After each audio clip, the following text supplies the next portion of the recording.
Baik, oke. Assalamualaikum warahmatullahi wabarakatuh. Perkenalkan, kami dari kelompok 9 ingin mempresentasikan terkait organisasi manajemen perusahaan menanti. Dan sebelumnya, sebelum kita mempresentasikan terkait materi kami ingin memperkenalkan terlebih dahulu untuk anggota-anggota kami.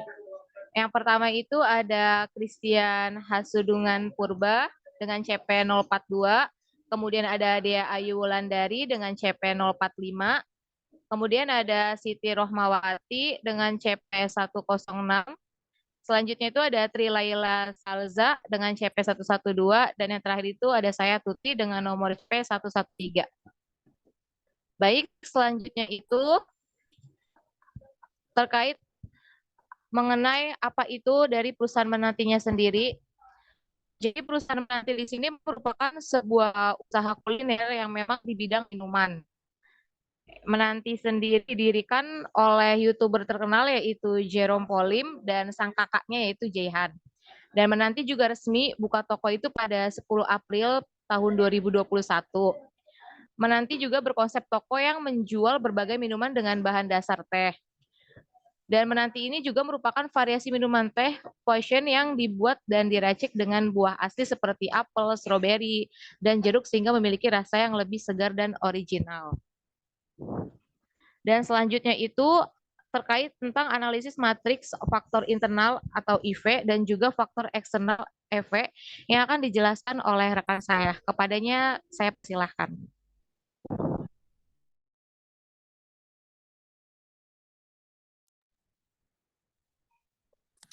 Baik, terima kasih. Setelah kita mengetahui apa itu menanti, sekarang saya akan menjelaskan mengenai faktor internal dari menanti. Nah, matriks internal factor evaluation ini terdiri dari kolom bobot, rating, dan total, yang merupakan hasil perkalian dari bobot dan ranting. Untuk kolom bobot dan rating diisi dengan nilai yang merupakan hasil dari pengelompokan faktor-faktor internal berdasarkan tingkat kepentingannya. Nah, sebelum melakukan analisis faktor internal dan eksternal ini, kami telah membuat dan menyebarkan kuesioner melalui Google Form mengenai UMKM menanti. Adapun hasil kuesionernya sebagai berikut. Nah, dapat dilihat di sini kami telah membuat beberapa kuesioner yang telah diisi oleh 15 orang. Next. Lalu di sini ada faktor internal. Nah, faktor internal ini digunakan untuk mengetahui seberapa besar peranan dari faktor-faktor internal yang terdapat pada perusahaan. Matriks IVE menunjukkan kondisi internal perusahaan berupa kekuatan dan kelemahan yang dihitung berdasarkan rating dan bobot. Nah, dapat kita lihat di sini hasil dari kuesionernya. Di sini kami telah mengelola datanya.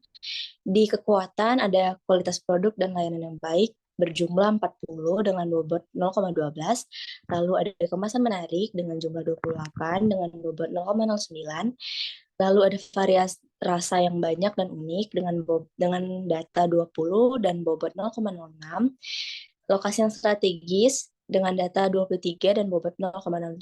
Nah, lalu di weakness terdapat masa expired yang relatif singkat. Jumlahnya 24 dengan bobot 0,07. Lalu di toko cabang terbatas ada datanya itu 22 dengan bobot 0,07. Lalu kurangnya promosi untuk produk dan varian baru terdapat 21 data dengan bobot 0,06. Nah, selanjutnya di sini dapat diperhitungkan bobot, rating, dan skornya.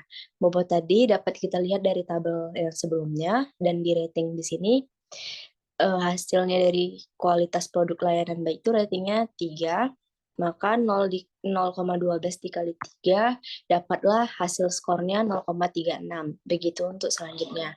Dapat ditarik kesimpulan bahwasannya untuk IVE sendiri dapat dilihat kualitas produk dan layanan baik serta kemasan menarik ini dapat menjadi kekuatan untuk produk menanti. Sedangkan di kelemahannya dapat kita lihat bahwa masa expired yang relatif singkat dan toko cabang yang terbatas mempengaruhi dari IVE menanti tersebut. Sekian mengenai IVE, selanjutnya akan dijelaskan oleh rekan saya.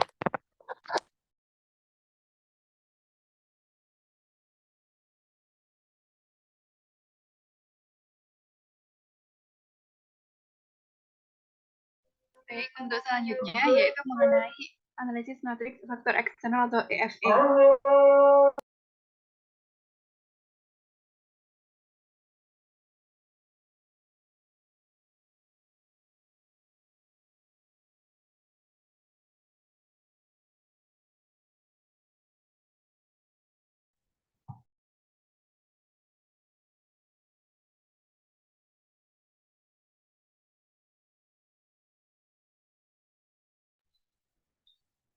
Baik, untuk pembahasan selanjutnya, di sini ada analisis matriks faktor eksternal atau EFE. Nah, matriks EFE ini digunakan untuk mengetahui besarnya pengaruh dari faktor-faktor eksternal perusahaan.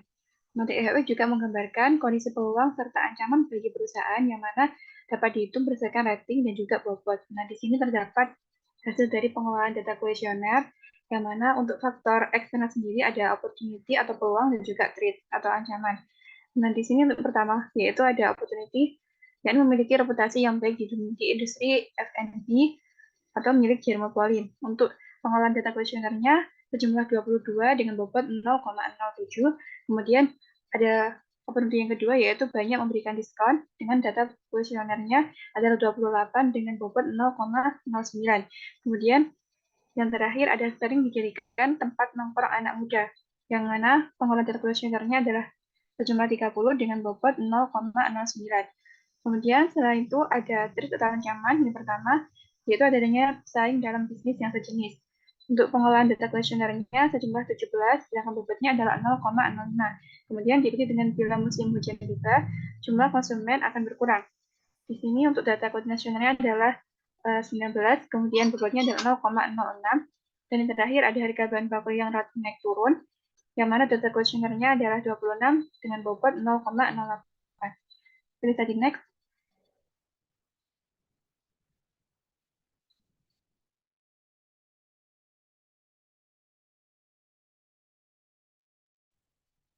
Bisa di next.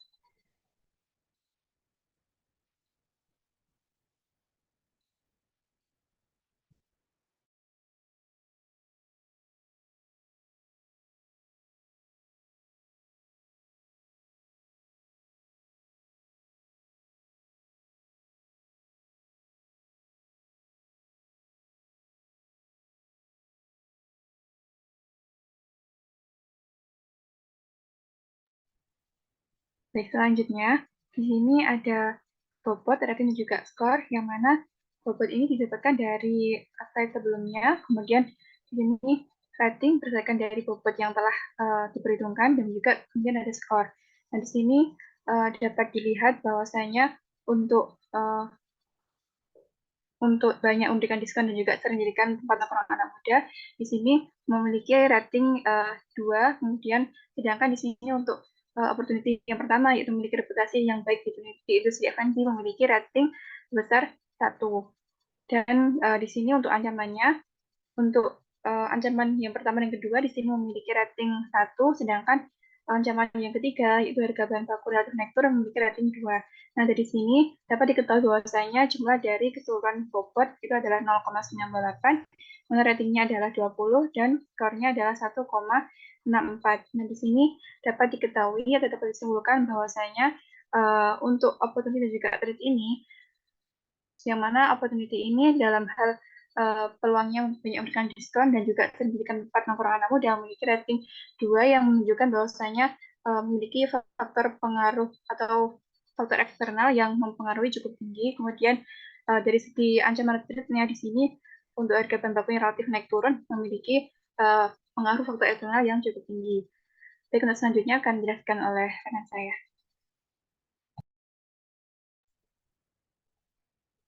Oke, di sini saya akan menjelaskan tentang matrix SWOT.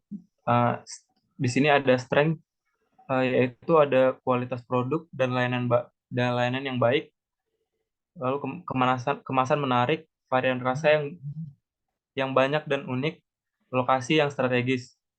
Weakness-nya masa expire yang relatif singkat, toko cabang terbatas, kurangnya promosi untuk produk dan varian yang baru. Lalu ada opportunity, memiliki reputasi yang baik di industri F&B. Banyak memiliki diskon, sering dijadikan tempat nongkrong anak muda. Lalu ada SO strategi, memaksimalkan kualitas produk dan layanan yang baik dalam memuaskan pelanggan, mengoptimalkan lokasi yang strategis untuk dapat dijadikan tempat nongkrong anak muda, lalu mempertahankan kualitas kemasan dan rasa yang telah ada agar dapat banyak memberikan diskon. WO strategi, memberikan diskon untuk produk yang akan segera expire, mengoptimalkan tempat nongkrong anak muda untuk dapat memperluas toko cabang, dan memperluas promosi produk varian baru dengan memaksimalkan reputasi yang baik di industri F&B. Lalu ada trade, yaitu adanya pesaing dalam bisnis yang sejenis, jumlah konsumen berkurang jika musim hujan tiba, dan harga bahan baku yang relatif naik turun. ST strategi, memaksimalkan lokasi yang strategis agar tidak kalah dengan pesaing, memaksimalkan kemasan dan varian rasa yang menarik agar konsumen tidak berkurang jika musim hujan tiba, lalu mengoptimalkan kualitas dan layanan yang baik untuk menyesuaikan harga bahan baku yang naik turun.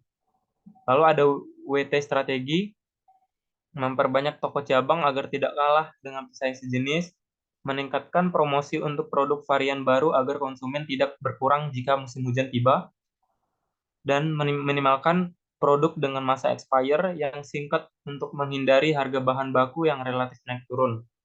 Sekian dari saya, kemudian akan dijelaskan oleh teman saya. Oke, selanjutnya yaitu diagram kartesius. Nah, untuk membuat diagram kartesius dibutuhkan rumus yaitu total skor kekuatan dikurangi total skor kelemahan. Dan itu untuk variabel X. Dan untuk variabel Y, itu dari total skor peluang dikurangi total skor ancaman dibagi 2. Nah, skor kekuatannya tadi 0,67, lalu dikurangi skor ini 0,27 dibagi 2, hasilnya 0,2. Dan total skor peluang dikurangi total skor ancaman, dibagi 2, hasilnya 0,3. Nah, ini merupakan diagram kartesius dari penanti.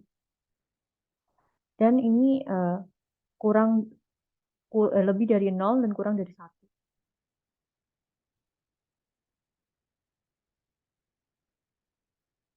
Oke, sekian presentasi dari kami. Oke. Apabila terdapat kurang lebihnya, kami mohon maaf. Wassalamualaikum warahmatullahi wabarakatuh.